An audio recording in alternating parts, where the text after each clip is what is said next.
బాగుండింది, జెట్లీ బాగుండింది, అంతా కామెడీ పండింది, అంతా అంతా బాగుండింది, చూడొచ్చు. 3.5 ఇస్తా రేటింగ్.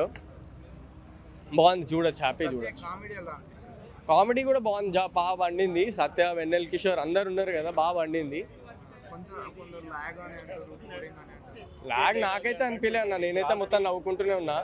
కానీ అనిపిస్తుంది, ఎందుకంటే ఫస్ట్ హాఫ్ ఫాస్ట్గా అయిపోతుంది, సెకండ్ హాఫ్ ఎక్కువ ఉంటుంది కాబట్టి లాగ్ అనిపిస్తుంది.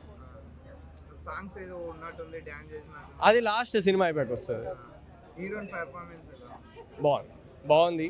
తనది కూడా మంచి రోలే, కానీ మన సత్యాన్ని ఎవరు బీట్ చేయలేరు. స్టోరీ ఎలా అనిపించింది? డిఫరెంట్ స్టోరీ డిఫరెంట్గా ఉంది, చాలా బాగుంది, నాకైతే నచ్చింది. స్టార్టింగ్ బోర్ కొడుతుంది, స్టార్టింగ్ ఒక హాఫ్ అన్ అవర్ 40 minutes లేదు అంటే స్టార్టింగ్ అంతా స్టోరీ పికప్ అయ్యేది అక్కడే కదా, అందుకనే బోర్ కొట్టుండొచ్చు. నాకైతే ఏం కొట్టలేదు, బాగుండింది సినిమా అయితే.